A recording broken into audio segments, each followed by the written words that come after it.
안녕하세요, 여러분. 뉴스 채널입니다. 오늘 우리가 다룰 주제는 대한민국 AI 기술 산업의 중심에서 핫 이슈로 떠오른 중국 기술 차용 논란입니다. 이 이슈는 국내뿐만 아니라 글로벌 기술 시장에서도 매우 중요한 화두가 되고 있는데요. 처음 소식이 보도된 직후 한국 IT 업계의 신뢰성을 놓고 뜨거운 논쟁이 펼쳐지고 있습니다. 여러분은 이 사태가 단지 한 회사를 둘러싼 논란으로 끝날 거라 생각하시나요? 아니면 이는 한국 기술 산업의 전반적인 문제를 드러내는 신호일까요?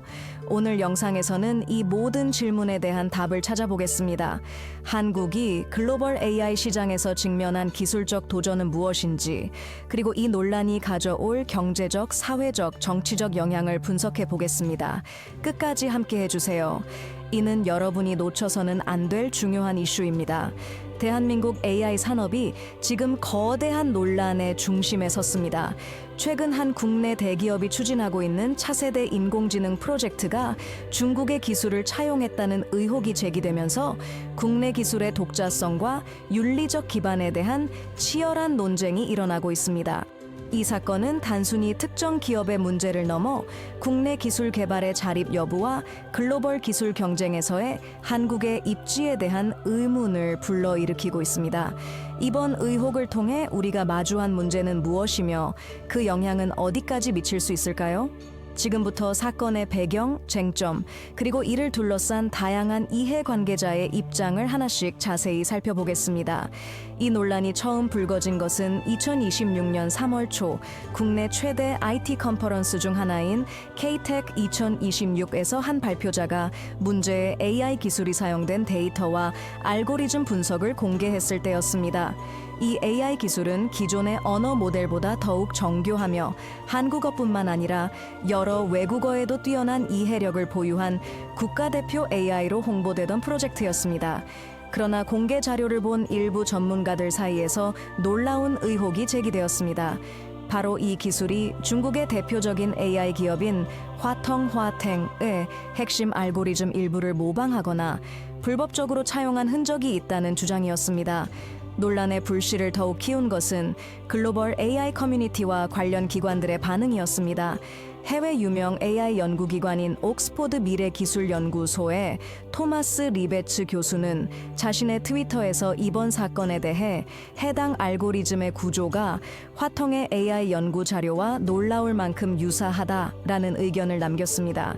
이어 그는 한국 기업이 독창적으로 개발했다고 주장하는 이 기술이 이미 화텅이 2024년에 공개한 데이터와 상당 부분 일치한다고 본다라며 더 깊은 조사가 필요하다는 입장을 밝혔습니다. 물론 해당 국내 기업은 즉각 반박 성명을 내놓았습니다. 이들은 자사의 AI 기술은 독자적으로 4년간의 연구 개발을 통해 탄생한 순수 국내 기술이라 주장하며 논란의 중심이 된 알고리즘 일부가 유사한 점이 있다 하더라도 이는 국제적으로 통용되는 기술 기반의 한계 때문이라고 해명했습니다. 그러나 해명 내용이 공개되자 더 많은 논란이 뒤따랐습니다. AI 연구 분야에 정통한 서울대학교 컴퓨터공학과 김도훈 교수는 이를 두고 알고리즘의 유사성이 단순히 기술적 한계 때문이라는 주장은 타당성이 부족하다. 특히 특허 데이터와 코드 분석을 통해 밝혀진 얼마간의 구조적 유사성은 무작위적 일치라고 보기 어렵다고 지적했습니다. 이러한 발언으로 인해 이번 의혹은 더 큰 주목을 받게 되었습니다. 이번 사건은 단순한 알고리즘 논란을 넘어서 국내 기술 산업에 심각한 파장을 불러일으키고 있습니다. 우선 한국 기술 기업에 대한 국제적 신뢰가 위협받고 있다는 점이 가장 큰 문제로 꼽힙니다. 한국은 반도체와 스마트폰 등 여러 첨단 기술 분야에서 이미 세계적인 위상을 확립한 국가로 자리 잡고 있습니다. 하지만 이번 논란이 사실로 밝혀지면 기존의 기술 강국이라는 이미지가 큰 타격을 받을 가능성이 높습니다. 특히 AI 산업은 현재 전 세계적으로 각국이 주도권을 쥐기 위해 치열하게 경쟁하는 핵심 분야로 한번 신뢰를 잃게 되면 그 피해는 상상 이상일 수 있습니다. 또한 국내 산업 전반에 걸친 도덕성과 윤리성에 대한 재조명도 필요하게 되었습니다. 우리는 기술적 진보를 이야기할 때 종종 윤리적 판단과 책임을 간과하는 경우가 있습니다. 그러나 이번 사건은 기술 개발에 있어서 정직성과 투명성이 얼마나 중요한지를 다시 한번 일깨워주고 있습니다. 상명대학교 의사결정윤리연구소의 박선우 연구원은 AI 기술은 현대사회에서 단순한 기술 이상의 철학적 윤리적 기반이 필요하다. 이번 사건이 보여주는 것은 우리가 성과만을 줬다가 놓쳐버린 윤리적 기반의 부재다. 라고 말했습니다. 그렇다면 우리는 이 사태를 통해 무엇을 배워야 할까요? 더 중요한 질문은 앞으로 어떤 방향으로 나아가야 하는가입니다. 국내 AI 기업들은 보다 철저한 검증 시스템을 마련하고 기술 개발 과정에서 공정성과 투명성을 확보하기 위한 노력이 필요합니다. 또한 정부와 학계는 기술 도입 과정에서의 법적 윤리적 기준을 강화해야 할 것입니다. AI 기술이 우리의 미래를 이끌 것이라는 데에는 이견이 없습니다. 그러나 그 미래가 신뢰와 공정함 위에서 성장할 수 있도록 하는 것은 지금 우리의 과제가 되어야 합니다. 이번 논란은 단순히 국내 한 기업의 문제로 끝날 사안이 아닙니다. 이것은 곧 한국 AI 산업 전반에 걸친 신뢰와 정체성 문제입니다. 한국이 기술 강국으로서 세계적인 경쟁력을 유지하기 위해선 이번 사건을 반면교사 삼아 근본적인 개선책을 마련해야 할 것입니다. 논란의 진실이 무엇이든 간에 이번 사건은 분명 한국 산업 전반에 깊은 질문을 던지고 있습니다. 우리가 지금 가고 있는 방향이 과연 올바른가? 라는 질문 말입니다. 국내 주요 IT 기업인 A사는 현재 한국 AI 기술 논란의 중심에 서 있습니다. 이번 사태는 정부 지원을 받은 차세대 AI 프로젝트에서 중국 기술을 차용했다는 의혹이 제기되면서 시작되었습니다. 해당 프로젝트는 한국 AI 기술을 글로벌 시장에 자리 잡게 한다는 목표 아래 진행되고 있었고 A사가 중심적인 역할을 맡으며 큰 기대를 받고 있던 상황이었습니다.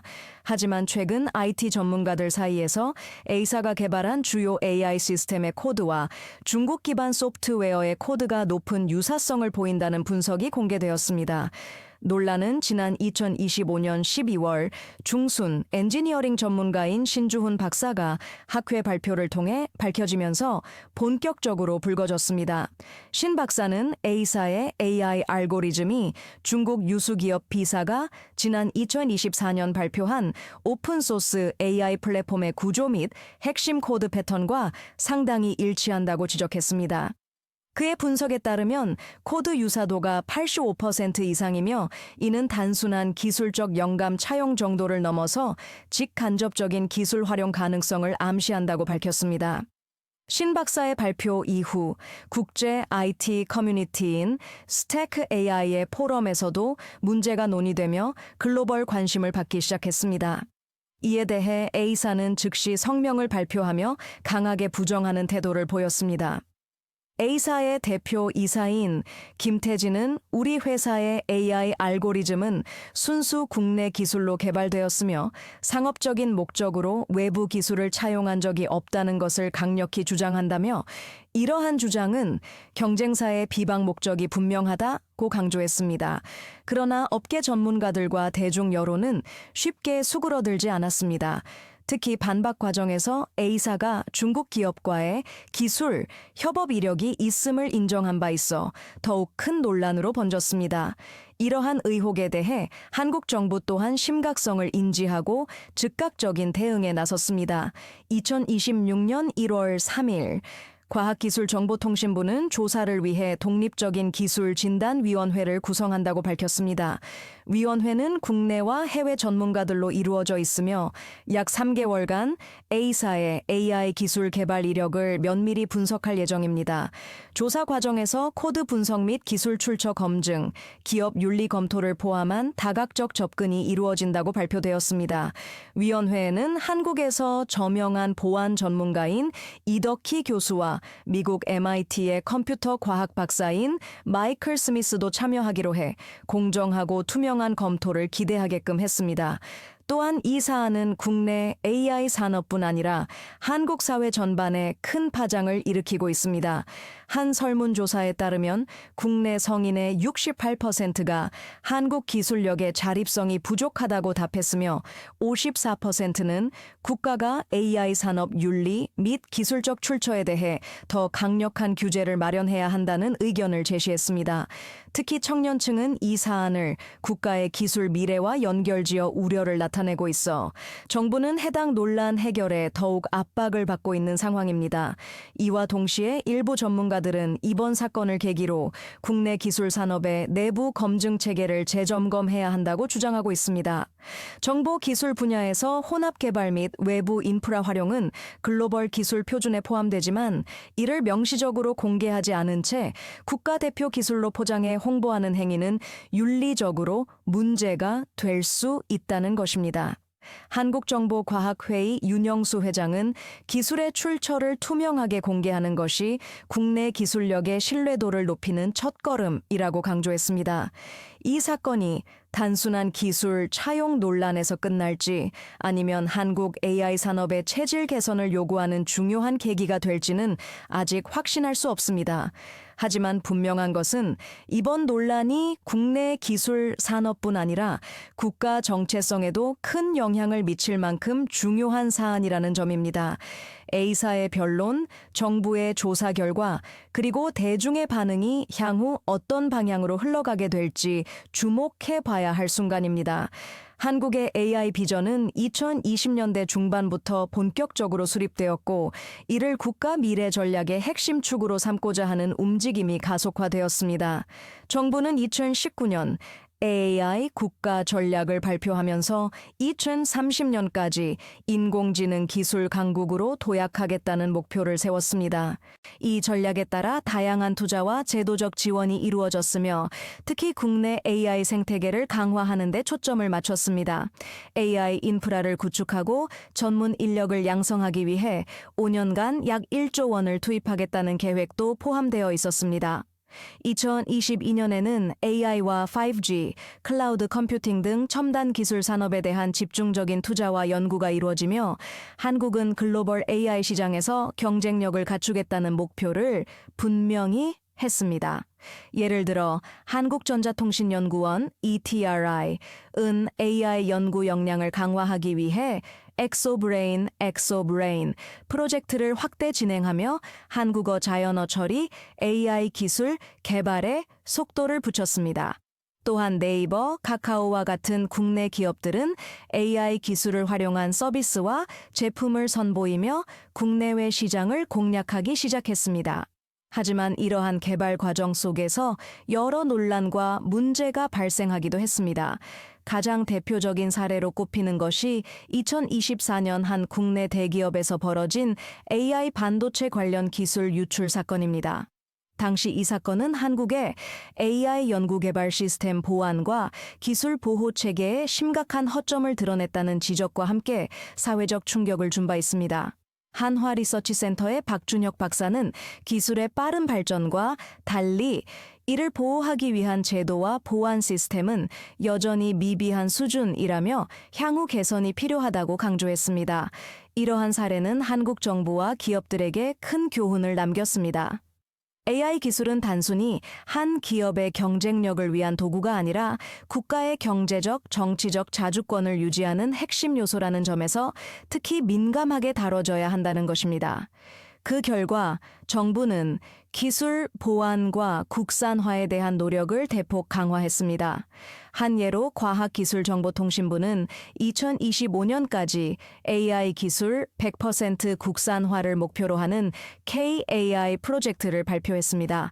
그러나 여전히 많은 전문가들은 기술 개발의 속도를 맞추기 위해 해외 의존도가 불가피하다는 점을 지적하고 있습니다. 이번 2026년 AI 차용 논란은 이러한 맥락에서 더욱 복잡한 배경을 가지고 있습니다. 특히 중국 기술에 대한 의존 가능성이 논란의 중심에 있는 만큼 이는 단순히 기술 문제를 넘어 한국 사회에 더욱 큰 파장을 미칠 가능성이 있습니다. 일부 전문가들은 2023년 공개된 챗 GPT 등의 글로벌 AI 모델들로 인해 글로벌 경쟁이 심화되었고 제한된 시간 내에 경쟁력을 강화하기 위해 한국 기업들이 일부 해외 기술을 적극 활용할 수밖에 없었던 상황이라고 평가합니다. 이 과정에서 중국 기업들이 보유한 데이터를 바탕으로 개발된 알고리즘을 부분적으로 차용하는 것은 어느 정도 불가피했을지 모른다는 분석도 제기되고 있습니다. 문제는 이러한 중국 기술 차용 의혹이 단순히 기술적 문제로 끝나는 것이 아니라 정치적, 경제적 논란까지 촉발할 위험이 있다는 점입니다. 중국은 현재 전 세계 AI 연구의 선두주자로 평가받으면서도 동시에 많은 국가들로부터 기술 의존에 대한 우려를 받고 있는 상황입니다. 미국과 유럽연합 역시 중국산 기술 차용을 제한하거나 배제하기 위한 규제를 강화하고 있는 만큼 한국의 입장에서 이번 의혹은 국제사회에서의 입지를 고려하며 신중하게 다뤄야 하는 사안입니다. 한편 중국산 기술 차용 의혹에 대한 국내 여론은 양분되어 있습니다. 일부는 국내 기술 경쟁력을 강화하기 위해 중국의 기술을 적절히 활용하는 것이 현실적인 방안이라고 보고 있으며 반면 다른 일부는 국가 안보 및 산업 자립성 차원에서 반드시 국산화가 이루어져야 한다고 주장하고 있습니다. 이렇게 엇갈린 여론 속에서 AI 국가 전략은 크게 수정될 가능성도 있습니다. 향후 AI 기술의 국제적 의존 구조를 어떻게 재편할 것인지에 대한 논의는 한국이 과연 기술 강국의 비전을 실현할 수 있을지를 가르는 핵심 요인이 될 것입니다.